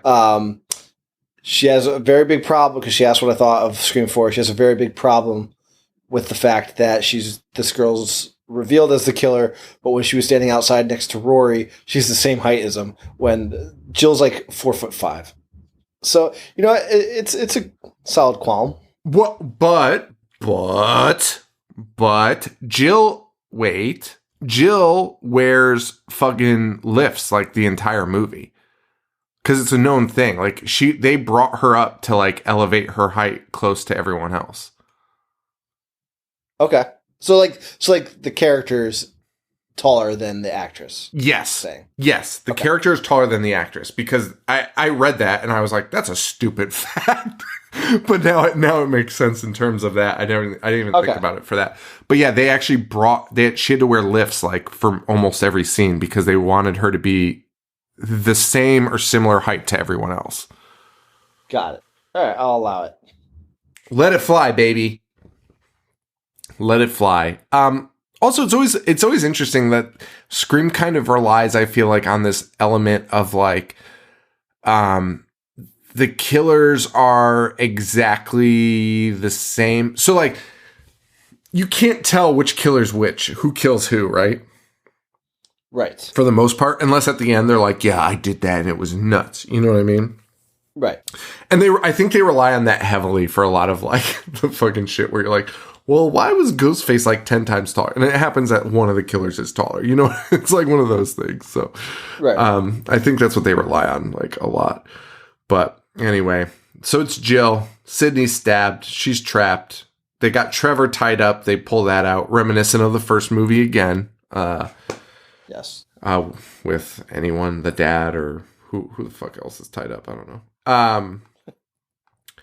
I love Jill's fucking plan for this whole thing, by the way. I think Jill's plan here is well, let's get through it and then I'll explain. So Charlie and Jill are in on this together. Charlie even says this time Randy gets the girl and like kisses Jill. Then they decide to stab each other and they're even like, oh dude, the scene is like fucking wild too. Cause like the way Rory's acting is just so, it's very similar to Billy and Stu, right? Like it reminds you of being a kid. Like reminds you of being a kid. Not as obnoxious as Oliphant. No, don't bring that shit up. That's fucking insane. That doesn't matter. That is idiotic. And they're even talking about Billy and Stu. And that's creeped me out about 4 is like, they're more alluding to like, kind of like that school shooting mentality of like the school shooters after Columbine that were like, I want to be, you know what I mean? That would post shit online. I thought the same thing. Yeah. And like, you're like, oh fuck. Cause like Rory's slapping himself in the face and he's like, just like Billy and Stu, just like Billy and Stu. And you're like, oh, that's so fucked. Like, that's so creepy and real. Like, but Jill stabs Charlie right in the fucking heart and then right in the stomach. And he dies shaking, which must mean that he's still alive. It's a brutal kill. And Jill basically explains, that you only need one survivor. That's the key to this. And Jill also has a line cause like her and Sydney have this big talk about everything. And Sydney's like, Jill's like, this wasn't about killing you. It was about becoming you. And I was like, yes. And that she is talked about sick. How her whole life, like everything's been overshadowed because all anyone ever wanted to talk about was Sydney. Yep. Which, by the way, they show in this movie, right? Like when Gail's like, I'll come to your stupid movie club. The two kids are like, well, what about Sydney? You know what I mean? So this movie's really well made in like, and there's some stuff later on too, where they kind of like call back to these moments and you're like, oh, this is what they were talking about. So it all adds up and it's just like real. It's a nice package in this movie. I really like it a lot. Yeah. And she does the unthinkable and stabs Sydney right in the fucking gut, right? And kills Sydney right there. Sydney's laying on the ground bleeding out. Yes. Jill then gets to work on putting together a masterful crime scene. And this is what I was talking about before. I think this is suspend your disbelief way more than like Billy and Stu's plan, right?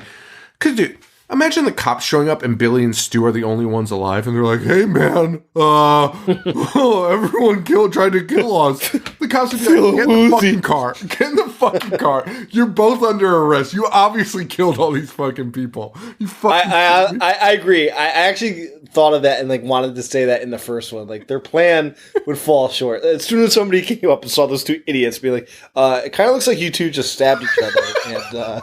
Killed everybody else. It's for sure looks like that. Like, and it's like it's people that are like known to the town as just being obnoxious idiot assholes. Like they would be like, yeah, no, those guys for sure killed everybody. But I think Jill's plan, on the other hand, suspend your disbelief a bit more, and especially the way she lays out the whole crime scene, right? Like she pulls out her own hair and puts it in one of the guy's hands, stabs herself, she smashes her head into a fucking frame, falls through. Takes the guy's hands and scratches her face so her DNA would be under the fingernails. Yep. Like, that's crazy. And then lays next to Sydney, right? Like you couldn't think. Like I genuinely appreciated the thought put into this ending. Well, okay. Ending one, right? The first ending, which is this. I love the thought of it. Like, I was like, wow, like, this is tight. And, I don't want to say it's better than the first Scream, like, play out. But, like, I was like, it's a better plan for sure. Like, and this was Jill's plan, right? Was to get the sympathetic victim. She wanted to be the victim so fucking badly. Correct. And as she's getting wheeled out of the house, the cops end up showing up. Dewey shows up. Also, somehow the Woodsboro press is like 18,000 reporters in Woodsboro for some reason, but that's fine.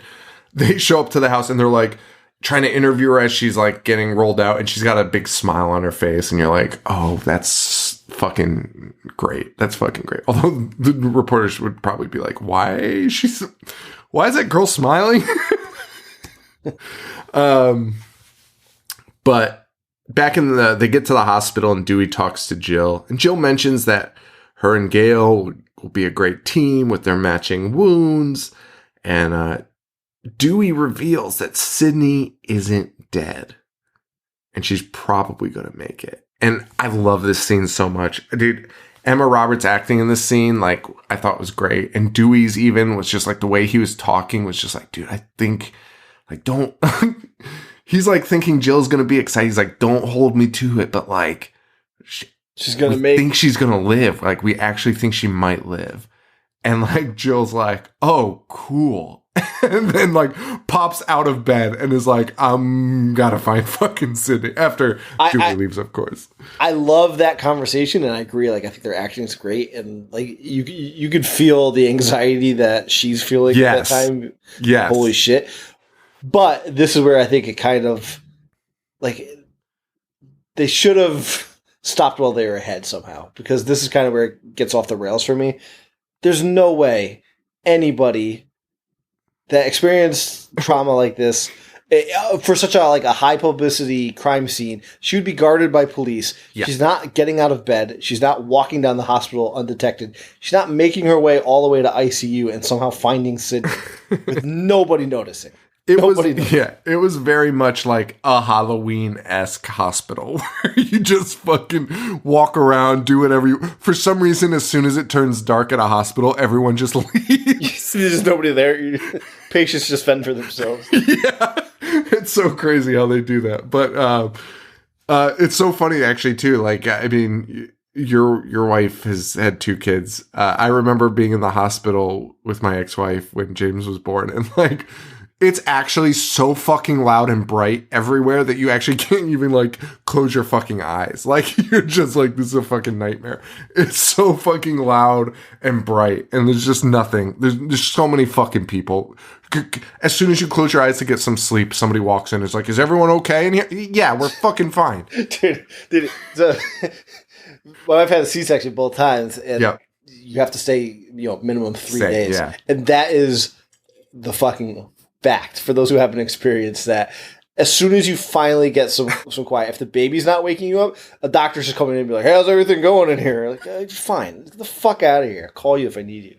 Yeah, I was going to mention that. Like, I was going to say that, but yeah, ours was a C-section also, so it's the same thing.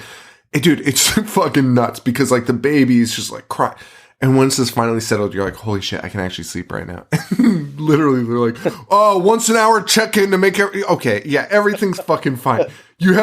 She's wired up. You know everything's fucking fine. Shut the fuck up. What are we doing here? Idiot. Most infuriating shit I've ever seen. Anyway. So yeah, I get that. And I get that, like, even as we go into this ending a little bit more, it's a little corny.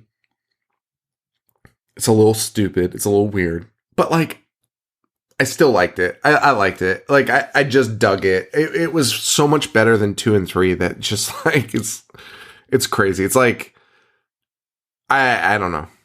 But anyway, so well, you do get a good use of defibrillators. The best use since Jagenberg. Dude, that's what I was trying to figure out how I'd work Jagenberg into this, but that you got it. The best use. I haven't seen defibrillators used that well since a kid in Joe's college ran out of the woods holding them. Also, like covered in dirt and maybe leaves, leaves, and comes out with a defibrillator. And asking if anyone knows how to use it. Thank God, like no one did. Because like that wasn't being used for the right reason, obviously. Of course not. Well, Dewey then goes check on Gail, who he like relays what he talked to with Jill, and Gail's like, "Hey, idiot, how did she know that I had the same wound as her?" And then Dewey's like, "Whoa." Like, runs to go save Sydney, who is now very much under attack in the ICU, getting the shit beat out of her by Jill. It's a cage fight, man. Sydney is like no holds bar. She is always in fights, man. She is just she threw down with her stepbrother last dude, those punches to the face were unbelievable. Dewey shows up and he takes the old Vinnie Mac fucking bedpan to the head. Incapacitating him. Poor fucking Dewey, man. This fucking guy. I mean, she bludgeons him with that. She does. And then so Dewey's down, Sid's down, and then Gail shows up, but Jill's got her dead to rights with a gun. Thankfully, Officer Hicks dives in, takes a bullet for her, and they both go hiding.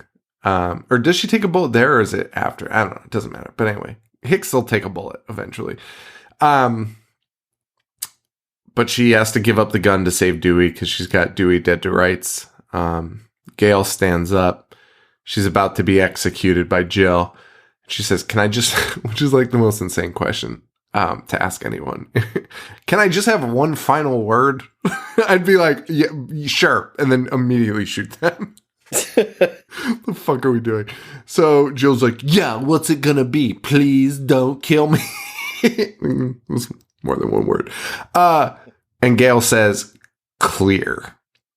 And see, this I like. This I fucking like. Oh, if you're down with this, then I'm down with it, brother. I actually like this. I could get how people are like, that's corny. I think it's fucking fine. Listen, I'm all for a one-liner. That's a great one-liner. Yeah. Clear. And then fucking Cindy stands up and is like, "Clear." And fucking defibrillates her fucking brain. Yeah, I fuck with that. And then the path of her getting there, not so much. But that scene, great. And then Sydney says, "You forgot about the first rule of remakes. Don't fuck with the original." That is tight. I'm fine with that. I like it.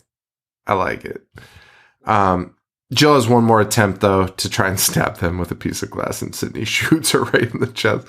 Again, this Sydney is cold as ice, baby. She shoots her baby cousin right in the chest.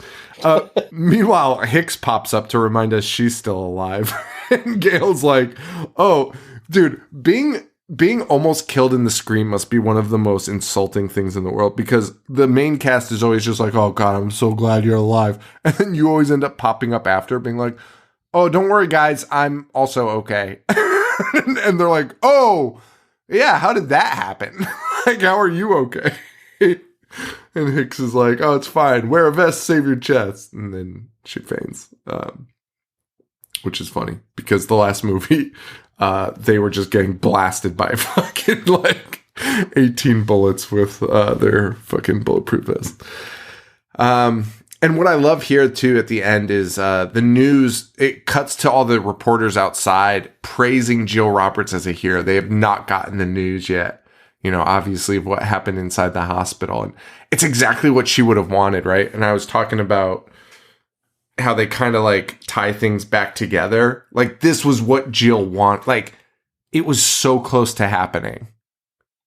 Yes. Like the news was like Jill Roberts, the hero that saved like Woodsboro, and it's just like, oh my God, that's so nuts. Like it went the way she wanted until the end. Yeah, she did it, and she just failed miserably. So I guess she didn't do it.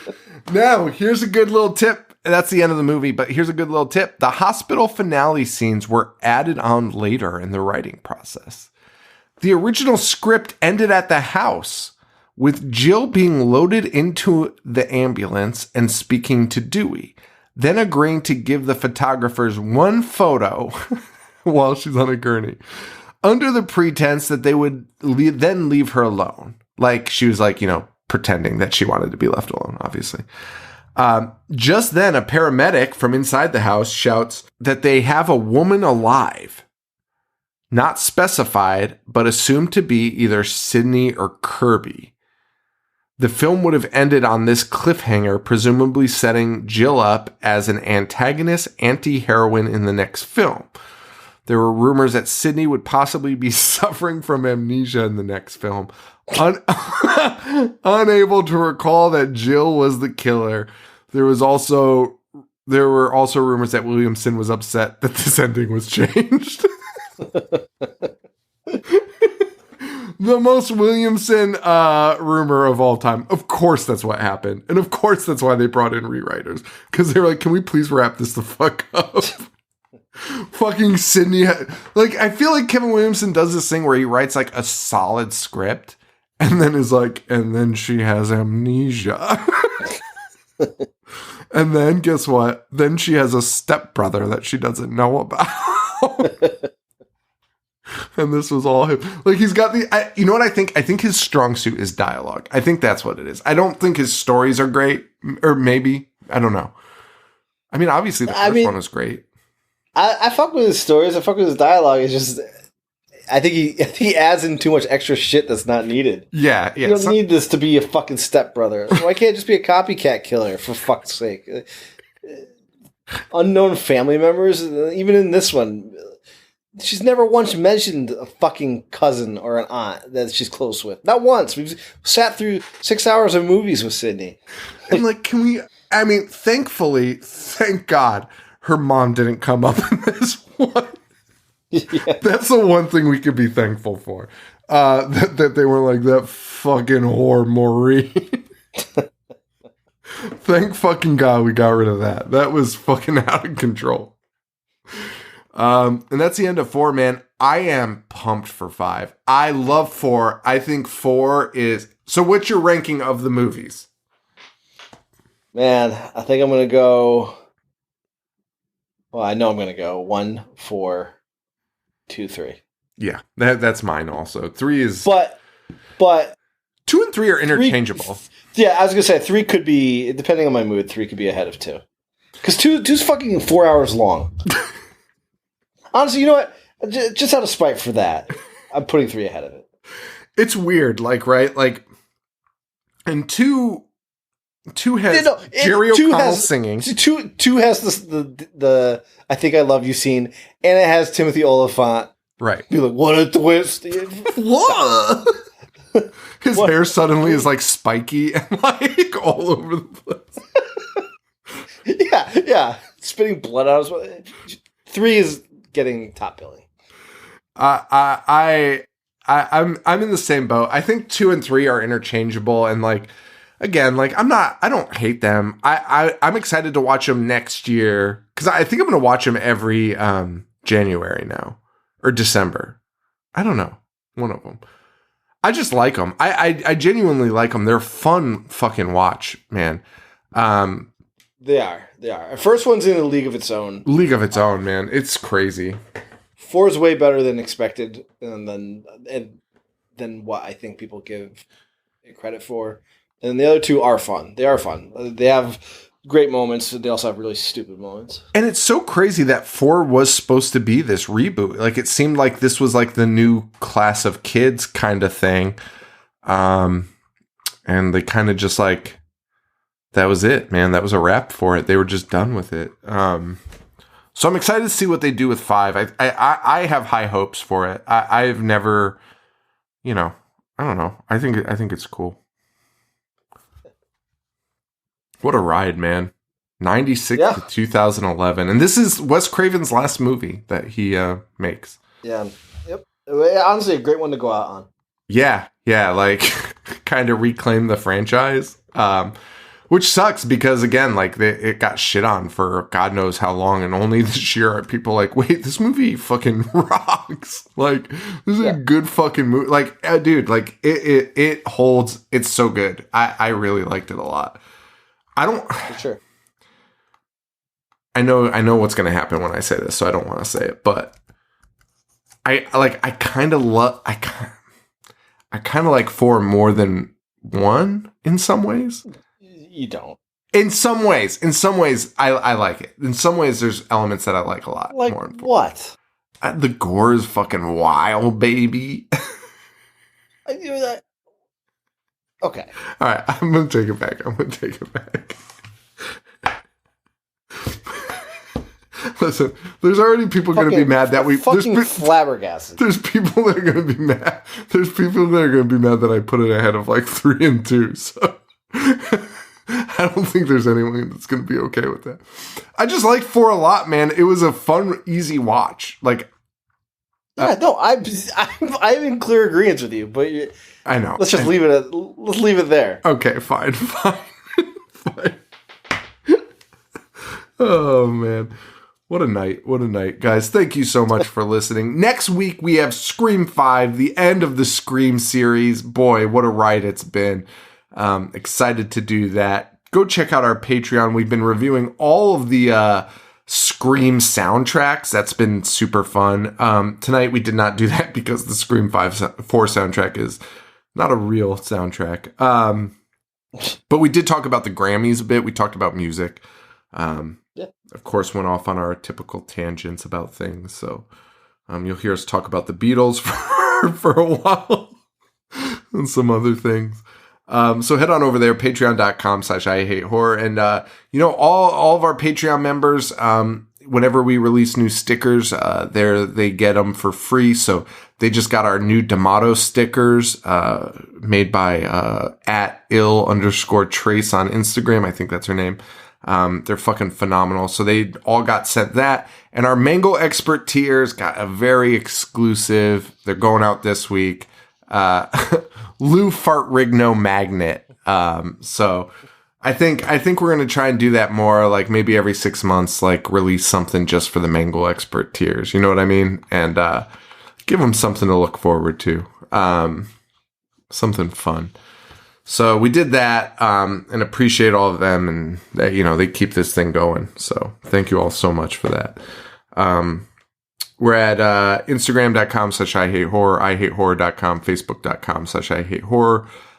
If you head on over to our website, IHateHorror.com, we still have like a super limited amount of merch left. Everyone kind of grabbed up a lot of the sizes. So go check that out real quick. We got some long sleeves. We've got short sleeves available. You'll see the ones that are sold out. It's a bummer, but head on over there. There's not a ton left. I'd probably say 5 or less of every size. So check that out if you want a long sleeve or a short sleeve of our new t-shirt, which I love, man. The material is so good. Yeah, I absolutely love it. It's fucking crazy. We got the best Buttersoft tees, the best merch game on the planet. Baby. Or at least in the horror field. That's it, man. Thanks to Joe. Thank you all. Joe, where can they find you? Instagram, Boognish1985. Awesome, man. All right, guys. Thank you all so much. And for Joe, this is Sean. Stay weird. Thank you. Adios. I dissect movies all fucking day. Wanna play? I'm gonna watch what I'm not supposed to watch. Dismember. A fucking zombie getting sliced and diced. The monster